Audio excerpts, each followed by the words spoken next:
Good evening, everyone. Welcome to Echo for PWS. We appreciate you joining us for the feeding and swallowing session of our Echo series. My name is Stacy Ward. I'm the CEO for PWSA USA, and joining us from the PWSA team is Lynn Garrick, who is our medical and research coordinator. So many of you have probably participated in Echo sessions before and are familiar with the concept of Echo, but for those of you who are not, I want to give you just a quick background on what Echo is. So Project ECHO, which stands for the Extension for Community Healthcare Outcomes, was established at the University of New Mexico in 2003. So long before the rest of the world was forced into using video conferencing and Zoom during the pandemic, Project ECHO had been using the Zoom platform to connect providers in underserved communities with specialists and experts in other communities to really help them learn and be mentored on those urgent health conditions. So they started initially, I believe, with hemophilia. Now, 21 years later, organizations all over the world are using the ECHO model to improve their initiatives in both health and education. So we're, as PWSA, are currently using the ECHO platform to educate healthcare providers about specific healthcare needs in the PWS community. Other organizations similar to us are using it to advance information around education for teachers, social justice situations. If you want to learn more about ECHO, you can visit echo.unm-edu. So ECHO does have some guiding principles. The first one is amplification, and that is to use the technology to leverage scarce resources.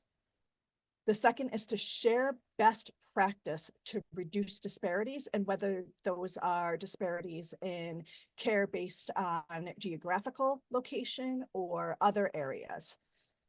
Using case-based learning to master the complexity, and then to evaluate and monitor outcomes using a web-based database.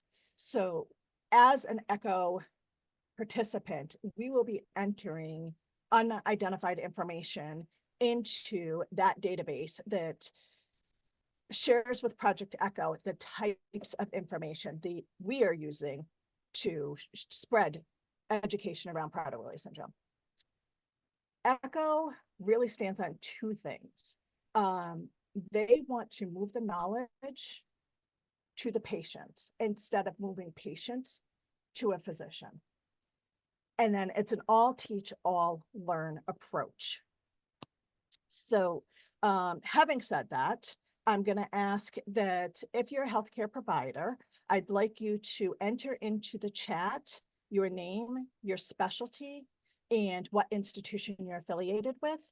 In order for us to all teach and all learn, this will need to be interactive once our speakers are done presenting the didactic portion. So with us today is Roxanne Gross, Christy King, and Ann Scheinman. And I'm going to allow them to introduce themselves as we begin. Get to the other presentation for you guys.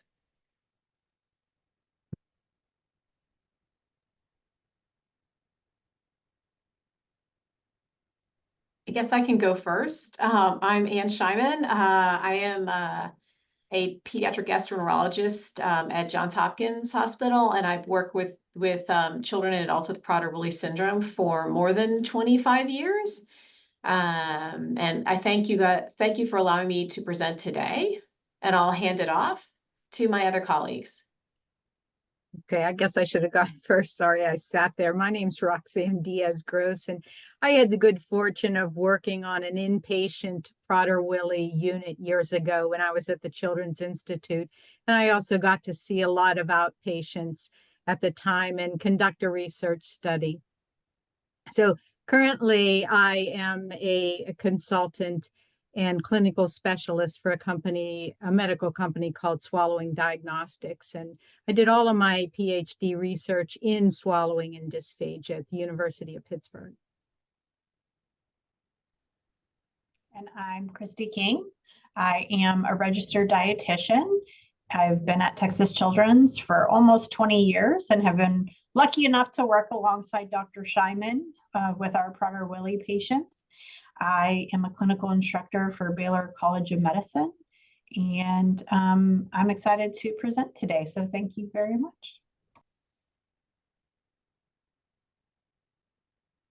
So we're required to mention disclosures. I have a few. I have some research funding through the Foundation for Prader-Willi Research. And then I'm also involved in some clinical trials that are related to Prader-Willi syndrome, both with Harmony, Acadia, and then a constipation study that would not be Prader-Willi related. And then I've received prior research funding for Prader-Willi related clinical trials from Zafgen, INSIS, Saniona, and Radius, but none of these will be relevant to our presentation today. So if we look at the objectives of our presentation today, it's again looking at medical knowledge to hopefully enhance knowledge of the assessment and management of clinical features associated with Prader-Willi syndrome. And in the realm of patient care, it's to increase clinical knowledge of the management of feeding and swallowing issues seen in the Prader-Willi syndrome using a case-based learning through a multidisciplinary approach. We have a team that's here today, so hopefully you'll like to hear the perspectives from all of us. The outline of our presentation includes a brief overview of Prader-Willi syndrome, including clinical features of Prader-Willi syndrome, a brief overview of the genetics related to Prader-Willi syndrome, and then we're going to have a multidisciplinary discussion of feeding and swallowing concerns associated with Prader-Willi syndrome, including medical, nutrition strategies, and of course, speech pathology. So let's start with clinical characteristics. And if we look at the major criteria that were published in 1993 and validated in an updated study, key parts of Prader-Willi syndrome include the hypotonia, and this is present in neonates and infants, which improves with time. Feeding issues, which is the whole premise of this talk, which often leads to poor weight gain in infants. And then in early childhood, excessive weight gain often happens. And there's a typical face with narrow bifrontal diameter, dolichocephaly, or some kind of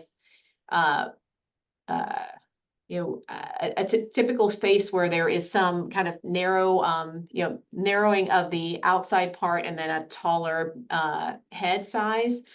Eyes are typically almond shaped. There is a small mouth with a thin upper lip, and then downward corners of the mouth. And typically there's 3 of those features that are often seen. And once you've seen a few children with Prader-Willi syndrome, you can kind of pick out the typical facial features. Can I have the next slide, please? And then other major criteria include elements of endocrine dysfunction with hypogonadism, with often delayed or incomplete gonadal maturation at puberty, some developmental delay and cognitive impairment. There's hyperphagia, but again, not in every patient.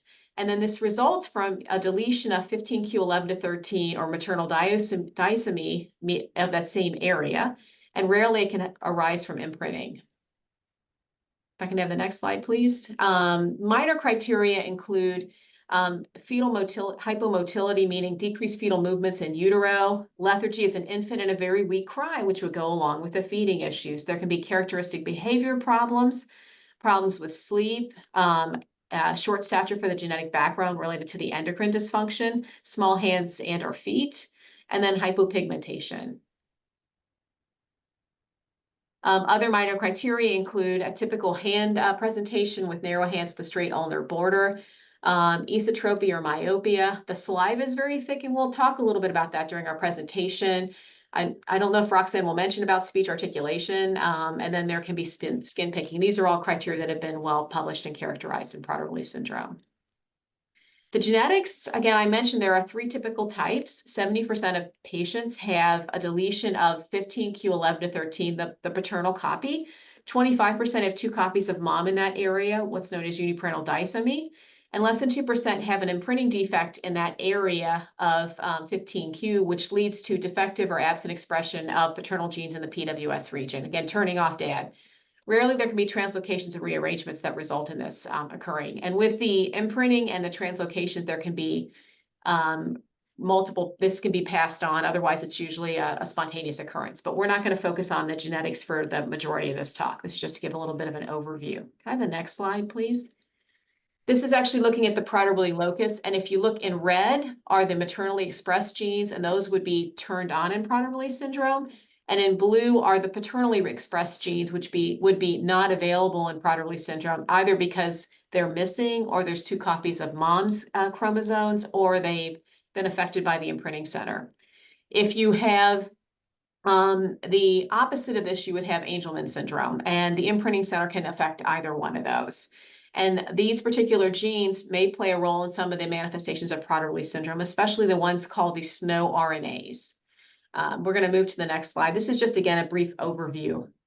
So again, we're focusing in on feeding and swallowing. So I'm a gastroenterologist, so I'm going to just ask you, well, how common are GI-related symptoms in patients with Prader-Willi syndrome?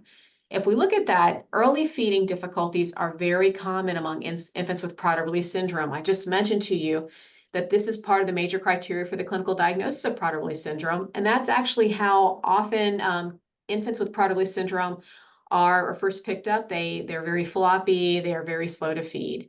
There also are reports of reflux symptoms with an inability to vomit.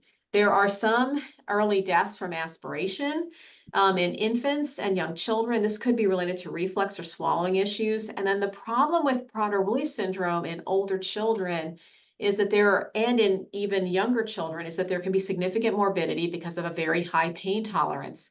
And they may not also vomit, so that makes it harder if you go to the emergency room for people to pick up. If, for example, the child has appendicitis, they may still want to eat, and they may just say, oh, it only hurts a little bit. Or if they go to the emergency room with a broken leg or broken arm, they'll still be able to walk and move, but people in the ER may not realize how significant the problem is until they take an X-ray. And even parents sometimes, I know one of the parents is a nurse, her son had broken his arm, and he kept saying, Mom, my arm's broken. And she, put an ice pack on it, and then finally he kept coming to her saying, Mom, I couldn't sleep, my arm's broken. And sure enough, his arm was broken. And I'd say families with kids with Prader-Willi syndrome, that's not an uncommon occurrence. We'll take the next slide. All right, so again, I mentioned to you about causes of morbidity and mortality, and this could tell you potentially how serious things are. So if we go to the next slide, this is actually looking at international data that's pulled from Europe, Australia, Japan, and the US. And what you can see from this pie chart are causes of death. And weight-related issues, whether obesity or pneumonia, accounts for roughly about 48% of causes of death. Accidents, which would be in the small blue, is roughly about 3%. Cardiac issues, about 10 or 15%. Sleep apnea would be about 5%. GI issues by themselves would be about 7%. And then aspiration, which is in the brown bar, represents roughly about 5% or so. So I tell you that roughly about 10 or 15% could be GI related and potentially related to swallowing issues. Can I take the next slide, please? And that's again in adults. And I know that Roxanne's going to touch a little bit more on that. If we focus in on the younger children and we look at that same thing, this is again pulled in international data from Europe, Australia, Japan, and the US. And again, we're looking at that pie chart. If we go to the green again, like we compare with the other one in adults, that's about maybe 45, or to 30% of the deaths are related to obesity. In younger children under 5, obesity and sleep apnea accounts for maybe 25%. Accidents, again, in the adults, it was roughly about 3%. In the younger children, it's about maybe 4 or 5%. Infections, about 4 or 5%. Cardiac issues, again, a smaller piece of the pie, 4 or 5%. But I want you to notice the pneumonia and the aspiration. If you look there, that's around 20 to 25%. Of the mortality in young children. Again, this is pooled data. So that's partly why we wanted to focus on this in our presentation today. So can we go to the next slide, please? So if we start looking at potentially what could contribute in Prader-Willi syndrome, there are some common oral issues, including weakness of the oromotor area with decreased muscle strength and tone. The muscles, again, I don't want to take away from Roxanne, but I think there's a fair amount of skeletal muscle, and then there's often a high palate, which makes it a little bit harder for children to eat. There can be dental abnormalities with a small jaw. The teeth can come in later. The enamel is a little bit weaker, and they may be small, and there can be some crowding of teeth. And then there was a really interesting study that was published back in '98 and repeated in 2012, where they look at the saliva. If you look at somebody with Prader-Willi syndrome, there's often crusting at the corners of the mouth. And in very sophisticated studies where they looked at salivary flow, the flow of saliva is only about 20 to 50% of normal. So the saliva is very thick in Prader-Willi syndrome, and that can make it harder for people to be able to handle solid foods. And that might influence some of the things that we've seen. Can I get the next slide, please? So I'm going to explain the phases of swallowing, and I'm going to begin with the first true phase of swallowing, which is actually called the anticipatory phase. The chefs have it right in that we eat with our eyes first. And really what we do when we see something to eat, we decide if it's food or not, and we actually use information for motor planning. So if you've ever put something in your mouth and got a surprise, that's evidence that you had a plan and your plan didn't match what you actually received. The next phase is the oral preparatory phase, and that's where the saliva comes in, because saliva and mastication are used mixed together to prepare a paste or a puree. So the truth is, we're not snakes, we don't swallow food whole, and we're actually all on a puree diet. So I used to explain that in nursing homes a lot. Although I have to say toddlers have a tendency to swallow food whole. So that I think that shows you we learn to eat, and eating experience matters. So once the food's prepared, the material has to be gathered up into a cohesive bolus and moved to the back of the mouth so that it can be swallowed. So anything that's pushed forward, of course, is lost for nutrition, should be moved backwards. The posterior lateral portions of the tongue press on the most sensitive area to trigger a swallow, and that's the anterior fascial arches right in front of the tonsils. So that press triggers and lets the body know it's the end of the oral phase and to elicit the pharyngeal phase. So the first thing that happens is the soft palate or the velum elevates to seal off the nose, and the upper esophageal sphincter relaxes. Now, a swallow takes it's less than a second, 740 milliseconds. So there's a lot of simultaneous things going on.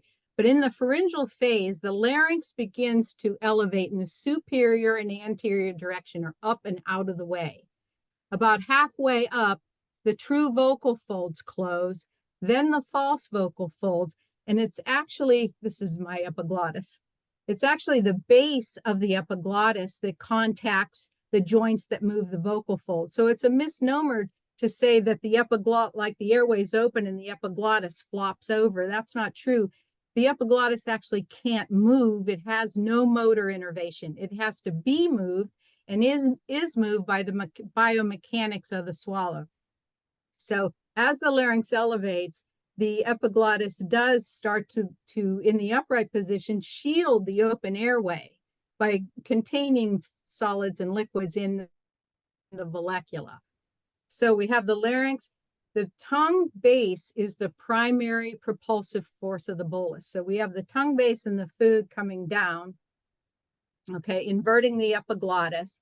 Then the pharyngeal constrictors fire, superior, medial, inferior, and they provide a strong clearing wave. So it's kind of like this, the bolus, then the clearing wave. So the material then would enter the upper esophageal sphincter and then into the esophagus, where a primary peristaltic wave will squeeze the food down through the lower sphincter and into the stomach. If there's material remaining in the esophagus, a secondary peristaltic wave can occur that is triggered by local receptors without a swallow. And there you have it. So it's rather complicated. Next slide, please. So some little known facts. Swallowing is not a simple segmental reflex. It's not push a button, it goes to the brainstem and comes back.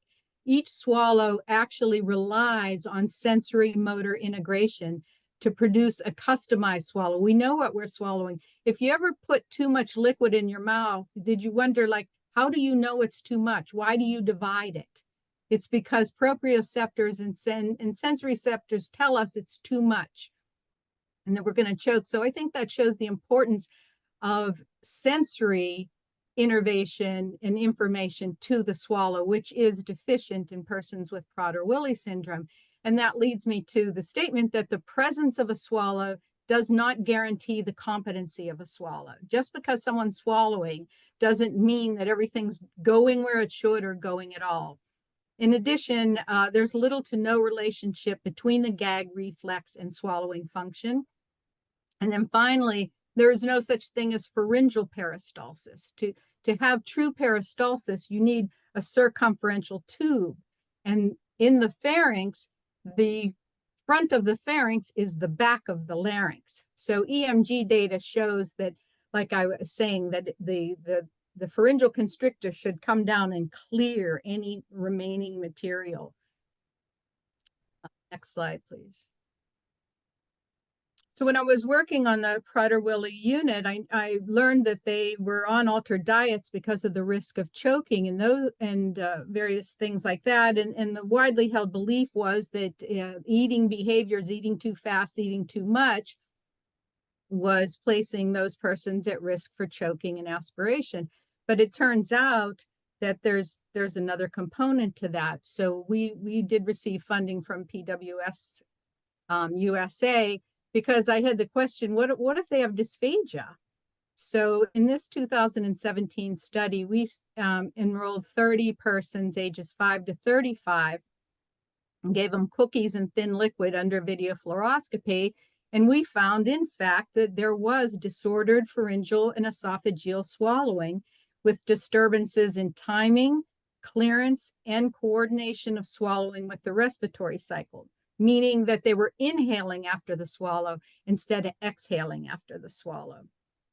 And so now we know that there's another part to the story. If anyone eats too quickly, you're placing yourself at risk for asphyxiation of a bolus or aspiration.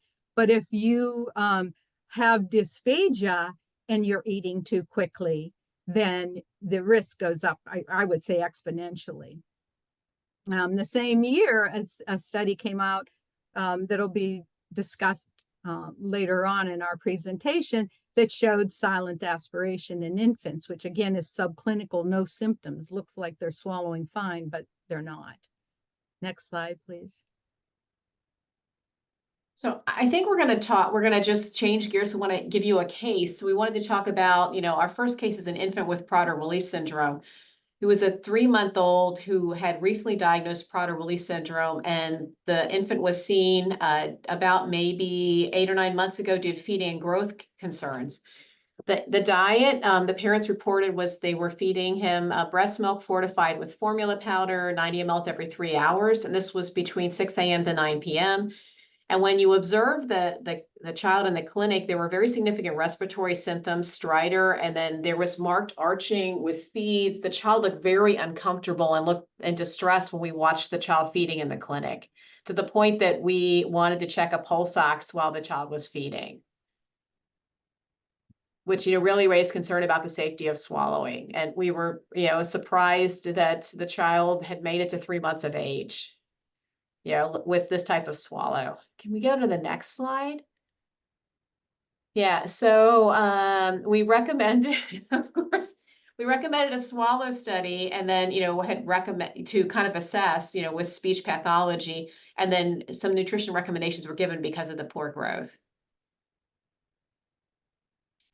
And this is an example of what we saw in this particular patient swallow study. When we were watching the patient in the clinic, we could see that the child was taking in a bottle that had the breast milk that was fortified. And as you watch the child taking the bottle, the child was drinking the bottle. And then in the process of watching, you could see that the respiratory rate would increase while the child was feeding, but there was no coughing, but you could clearly see there was some distress. And the child wound up having a swallow study done, and similar to the one that was published here in 2017, you can see an A where there's the black arrow. You can see from the side A there that you can see a little dot, that's right near where the larynx is, where there's fluid actually going into the larynx. And then if you go to B, where you can see another arrow, or you can see the little small dot with gray, there's actually fluid that's gone into the lungs. And on this particular patient, which was similar to the case that we're describing, there was silent aspiration that was seen, again, with no cough. We go to the next slide. And then if we look at that particular published study, which Roxanne had mentioned, they reported 10 patients with Prader-Willi syndrome. These were all young children, average age of about 10 months, plus or minus 8, that had swallow studies done at Seattle Children's. And 10% of them had been on 4 oral feeds and had some symptoms of choking or lethargy. And out of those particular 10 patients, they had aspiration on 1 or more swallow study in 90% of the patients, and 87%, or most of them, had aspiration on at least 1 consistency. 84% were thin liquids, 60% were thick, and 14% were with purees. And I think the key here is that they were all silent episodes of aspiration. And there was no difference in what they saw with the swallow studies between those that were either on or off growth hormone. And I think that's, those are important take-home things, to realize that you could look at a clinical exam, but not be totally sure that the patient's really safe, and that they're really handling things well. And the very significant importance of having speech available. We became concerned because we looked at this particular patient, and then noticed that the patient, seemed a little bit weak, but that it appeared that, perhaps fluid was going into the lungs without triggering a cough, and had thought perhaps with what Roxanne was talking about with the role of the epiglottis, that perhaps something was interfering with the full function of the epiglottis as the larynx is elevated to protect the airway. And there are different types of laryngeal clefts. I don't know if we have an arrow. Can you see my arrow? Or if not, can you use, Stacy, can you use your arrow and then just go up to A, please? Yeah, so A is kind of a normal picture of the larynx, where you have protection, you have the folds in the middle, you have the red part here, which is the epiglottis, and that should come together and close to protect the airway. If we go from A to B, and if you go to the first part there, you can see under B, if we go to the big picture that's underneath the larynx and the voice box. Yeah, if we go to B here, yeah, that picture there, you can see that there's a small little ripple in the middle there. That's an example of a type 1 laryngeal cleft. And if we go down to the picture that's actually a photo, that's right below the red dot, you can see that there's a small little defect that's not in the very first picture, which could allow potentially fluid to go in without triggering a cough. Yeah, and if we move down from B through E, you can start to see both in the large picture and the smaller ones, there's more and more of a defect that would allow more fluids, to go directly into the larynx. Yeah, and these type of things you can't really detect with someone having an exam, right at the bedside. I don't believe. I'll let Roxanne comment on that if she's aware. If not, I've been told by the ENT folks that you have to have somebody go through and go under anesthesia to have the airway carefully looked at to really be able to be certain that this is not there. And if it is there, they can repair it, with doing a procedure. Typically, I think they first inject, with a chemical to close that area up to see if it helps. And if that does, then they'll go back and do a surgical procedure to close the area that's called a laryngeal cleft. Again, the larger the cleft, the more significant, the more serious the problem is, and probably the earlier it's going to present. And so this particular patient was seen for a follow-up at 7 months of age. And this was after a laryngeal cleft had been found at 5 months of age and it was repaired. And the family said it was amazing, what a difference there was. The child had been placed on an NG tube after that swallow study was done. He passed a swallow study with thin liquids without any aspiration. And then that's where, Christy came in to really help them with looking at nutrition recommendations to move the infant forward. Go to the next slide. All right, so with our patient here, wanted to give you a general guideline for what general infant nutrition is. Usually we do a full physical nutrition assessment with our patients, and then we calculate what their caloric needs are going to be. And so I have listed here by age what their DRI is estimated to be, and then their DRI for protein in grams per kilo per day.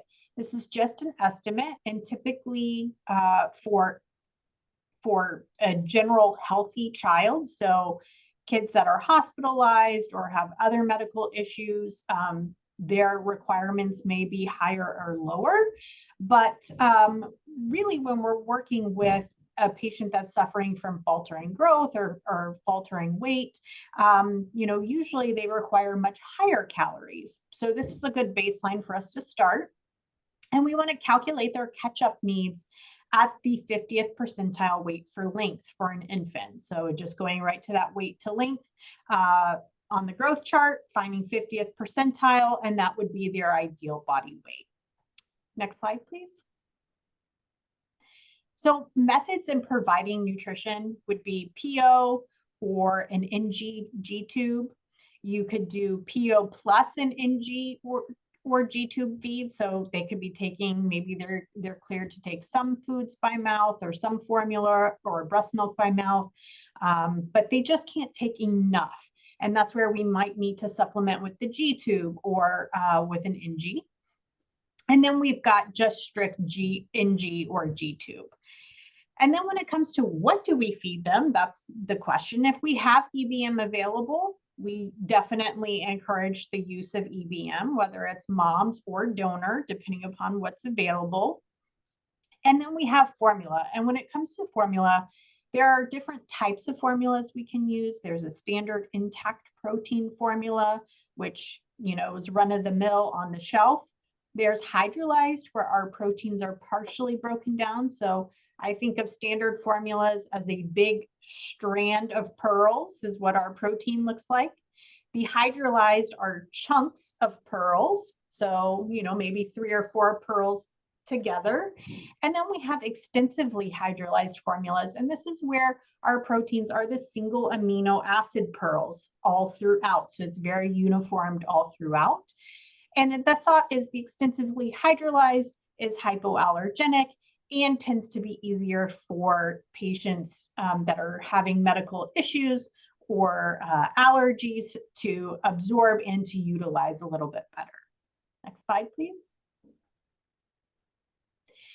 Typically what we end up doing, especially with our young patients that are having some difficulty meeting their needs, is that we will concentrate the breast milk or the formula.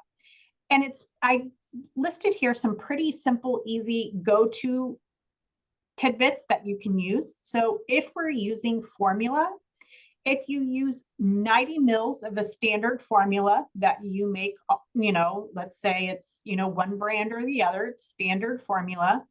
If you add 1 additional leveled teaspoon of powder to that 90 mLs, you will increase the calories by 3 calories per ounce. So instead of 20 calorie per ounce, it then becomes 23 calorie per ounce. So we can get in some extra calories that way to help promote the growth and development of the patient. If we use extensively hydrolyzed formulas, sometimes you'll hear these as elemental formulas. You do 90 mils of formula, add that 1 additional level teaspoon of powder. That's going to increase your calories anywhere from 2 to 4 calories per ounce. And this varies because the different manufacturers' powders are a little bit more variant than standard infant formulas. So just know that you can concentrate the formula that they are being given to help give them some extra calories. We can also do that with EBM. So we can add powder to the expressed breast milk to help increase those calories. Or what we can do is we can do express breast milk, or they might be breastfeeding, and then supplement with anywhere from 2 to 4 bottles per day of formula. So that way we know exactly how much they're getting. We might maybe concentrate that formula that they're taking, or it's standard 20 calorie per ounce. So we have lots of different options that are available to help our patients grow and develop. Next slide. Thickening of formula. So this is not recommended for those premature infants using, standardized thickening agents. So there are some recommendations for using rice cereal or baby oatmeal cereal per ounce. And it's typically 1 teaspoon of rice cereal or baby oatmeal cereal per ounce. we like to recommend it be pulverized. Roxanne could probably chime in there, but we typically recommend it be pulverized to kind of help with the thickening. And then when it comes to thickening EBM, we get this question frequently. So you actually cannot use rice cereal to thicken breast milk. There is an enzyme in the breast milk that does not allow the rice cereal to do its thickening action, okay? So if we do have a mother that is requesting, or a family that is requesting to use their EBM, and they are, you know, just dead set on using something to thicken that EBM, and a commercial thickener is not an option, then we would use something such as baby oatmeal cereal. Again, we defer to our speech OT based on the testing that they do, their swallow evaluations. And again, it could be anywhere from 1 teaspoon to a half a tablespoon per ounce. Next slide. For our older patients, so let's say maybe they're in the toddler age, right? We're transitioning out of that infant, we're going into the toddler age, but we're still having difficulty gaining weight and or taking in enough calories. I've listed here just for quick reference what 1 teaspoon of oil would be. That's a quick, easy 40 calories. 1 teaspoon of butter. Now, if you're trying to watch your weight, this is, you know, very eye-opening because a teaspoon of butter is 40 calories, right? But some things that people don't think about. Ground flaxseed could be a good source of calories. It's also a great source of fiber for constipation for our older Prader-Willi patients, as well as chia seeds might help if it's ground a little bit. Or 1 tablespoon of heavy cream is 50 calories. So that always tends to go over well with most patients. But this is just an idea for good, easy additional calories that you can add to foods that the family is already eating. So it's not like we're saying, here, eat more, right? So we're just focusing on maximizing the nutrition and what the family is already eating. Next slide. High calorie foods, if we do need to provide high calorie foods, most of the time in Prader-Willi, right, we think the opposite, where we're like low calorie, low carbohydrate, those types of things. But in our younger kids, especially, that brain development is really important, and that requires calories and fat.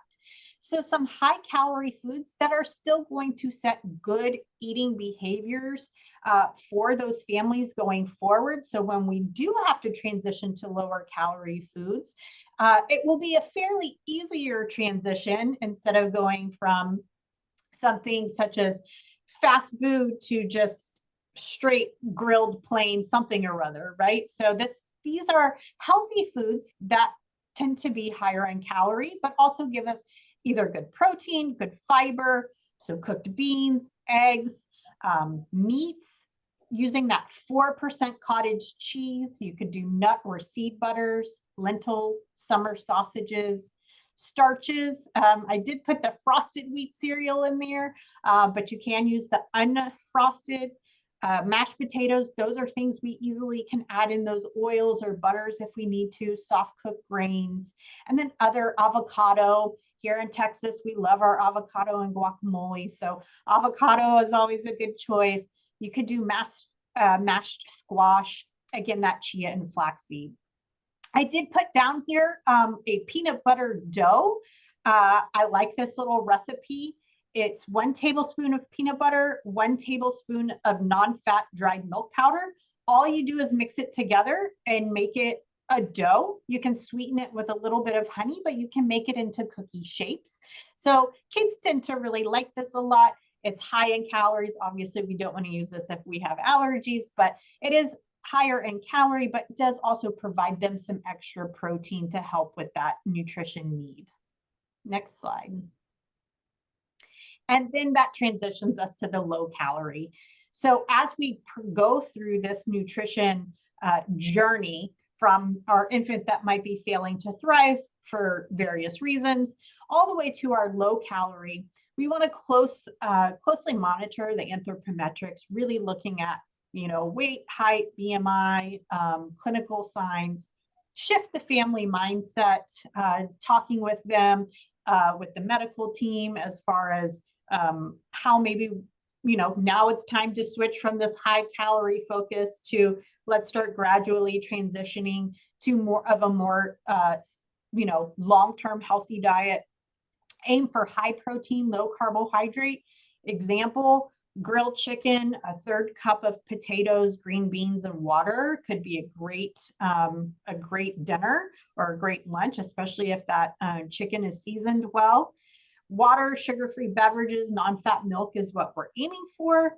And then we have to look at supplements because we know that our Prader-Willi patients are on a lower calorie diet, which means that they're not necessarily getting all of their vitamins and minerals that their body needs to do their daily functions. So many times they might need a multivitamin, iron, calcium, vitamin D, vitamin B12. And again, we defer, to our physician to really, maybe recommend those tests or, request those tests, and then we can supplement as needed. So if we can just put the entire slide up there. This is actually looking at, well, what happens if you use, feeding and swallowing interventions on the duration of NG feeds. And this was published in the Management of Prader-Willi Syndrome about 15 years ago in the 3rd edition. And this looked at how long did somebody need to use NG feeds if you used occupational and physical therapy and speech. If there was no therapies, the duration of NG feeds was about 210 days. With use of therapies, it dropped to about 6 weeks total. With nutrition, again, without the therapies, it was a total of about 90 days. And with using just nutrition, the strategies that Christy talked about, it dropped it from 90 days down to about 48. And with both, it dropped it from that 210 down to about 42. So again, using these type of strategies for children, again, this is before we knew about other things that can contribute to swallowing problems, can really be beneficial to the young infants. And that's why we've been going through these tools and strategies. Can we go to the next slide? And I think that's the same thing there. Yeah, I think it's just repeated.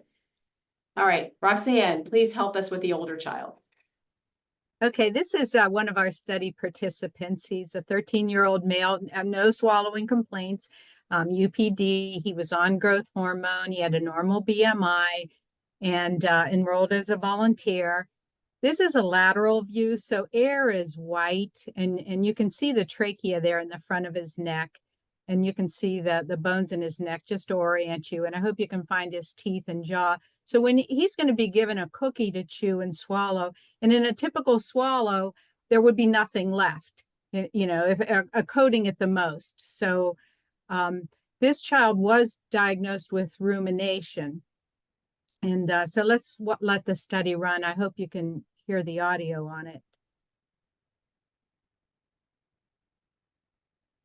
You have to go to the bottom of the image.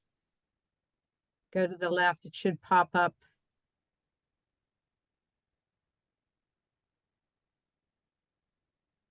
It is not for some reason. Click on it.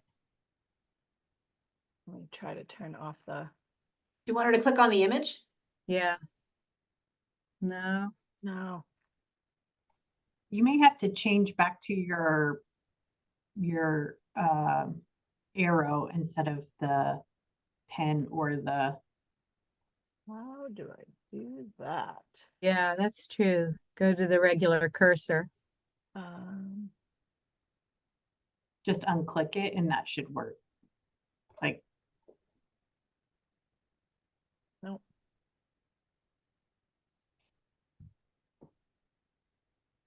It is not unclicking for some reason. Double click. Maybe.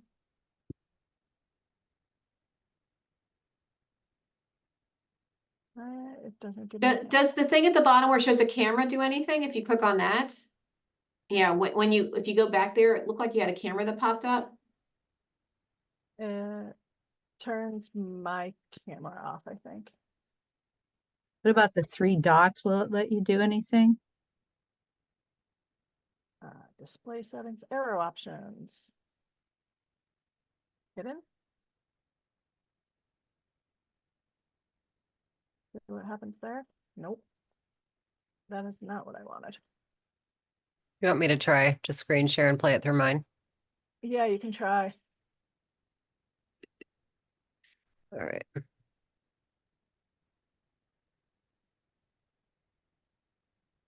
That's good. Go back. I'm seeing the next slide. Yeah.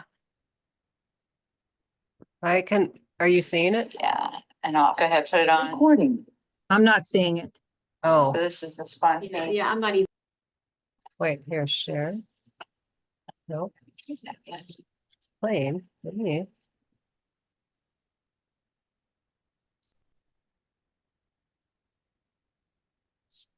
Is it all gone? Yeah. You don't think anything's sticking in your throat? We can't see it. Okay. Oh, All right. Awfully metal. Recording. All right. Yeah.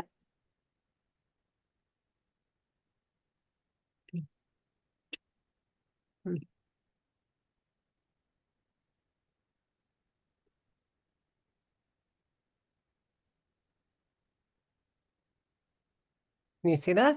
Yes. Yeah, that might work. Yeah. Can you start it over? Oh, there it is. Hold on a second. Let me go back. Okay. And off. Go ahead, put it on. Recording. So this is the spontaneous cookies.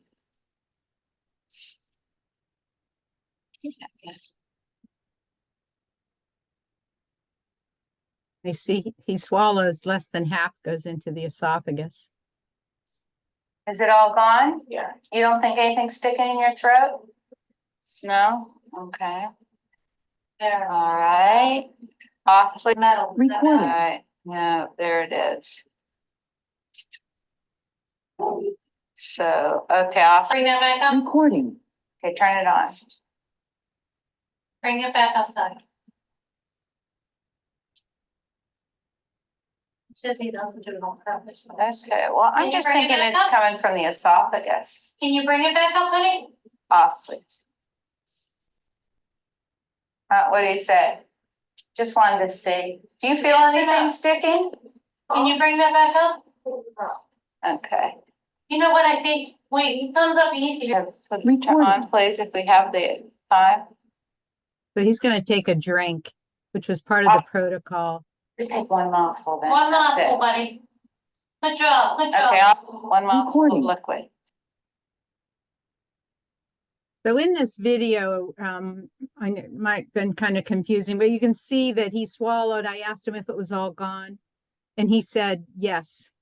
And in fact, it wasn't. So what you have is an open airway because he's breathing and a throat full of food. You guys can hear me, right? Yes. Okay. So again, I would ask Dr. Scheineman, I don't think you can bring that up when you have esophageal dysmotility. I don't think you can volitionally do that. You know, rumination, you they believe can't. it's in the stomach and you can, you know, apply pressure and it comes flying up. But I don't think that that was rumination. I think that it was his esophageal stasis.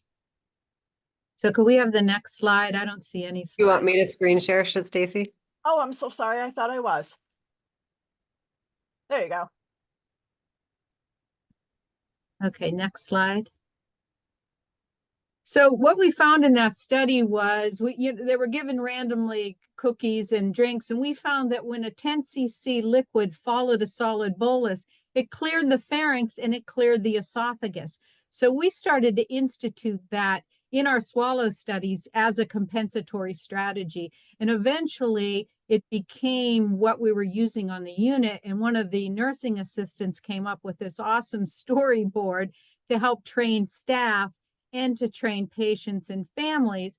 And so we lovingly named it Pace and Chase. The taking a drink after a couple bites would slow down the pace for the rapid eaters. And then the chase part was to chase the food down. So the storyboard says, sometimes when I eat, food gets stuck in my throat, but I don't feel it. I take a drink after 2 bites so that all the food goes to my belly. This is called Pace and Chase.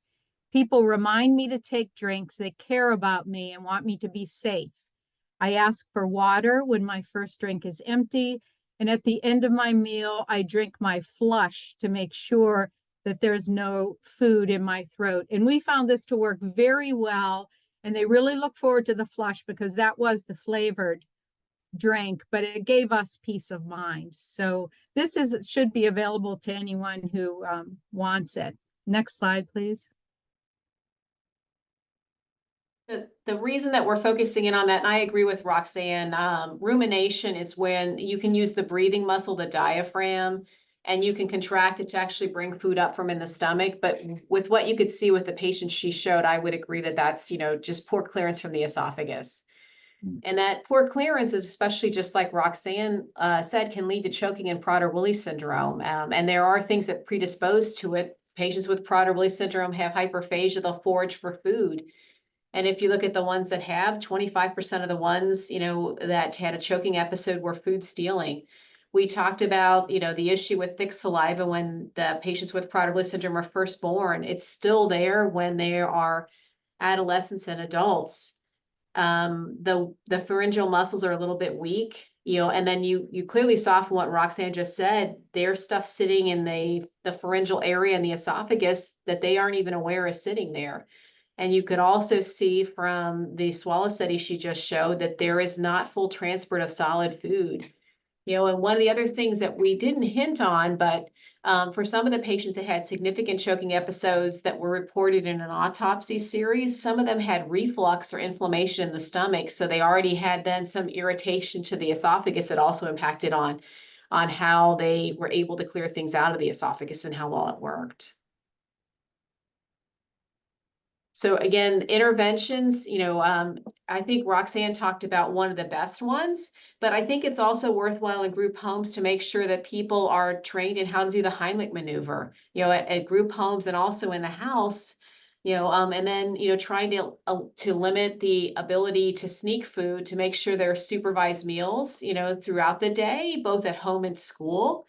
And then especially with holidays or picnics, family social gatherings where there's more access, that there's some monitoring of the child or the adolescent or adult with Prader-Willi syndrome. Using that wonderful storyboard that Roxanne just showed for pacing and chewing. And then I'd leave it up to Roxanne to comment on about whether a straw is a benefit or not.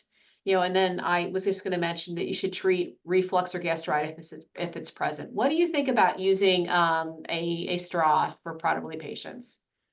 I don't see any reason why not to use a straw. I don't know that there's any benefit. It's in my experience, people do different things with straws. Some people take too much, some people take too little, and some take just enough. But if they prefer it, I don't see a problem if they can use it. Just so they take a drink. Okay, sounds good. Can we have the next slide? So Roxanne. If I had things my way, I would have everyone with Prader-Willi syndrome would get a good instrumental swallowing evaluation. And one of the common ways that swallowing is evaluated is fiber optic endoscopic evaluation of swallowing, where they pass a scope through the nose and you have a bird's eye view of the pharynx, and you could certainly detect whether there was residue, remaining material there, but you can't see the oral phase and you can't see the esophageal phase with this method. And in reality, you can't even see the pharyngeal phase. You can only see before and after. But I wouldn't turn it down if it was available, because one of the important things we do when we evaluate swallowing is we evaluate compensatory strategies. So you can do a FEES, and if there's residue, give a drink, see if it clears it or not. A typical esophagram or barium swallow, if you're thinking about the esophagus, is not a deglutition study. So they'll give a high density barium preparation while you're standing, or a double contrast that uses carbonation, but there's no food like that. We don't eat anything that dense. So I would recommend a video fluoroscopic swallowing evaluation, also known as a modified barium swallow, sometimes a cookie swallow, and that study include a front to back view of the esophagus, and also to assess the strategies. So next slide, please. Okay, that's my take-home message.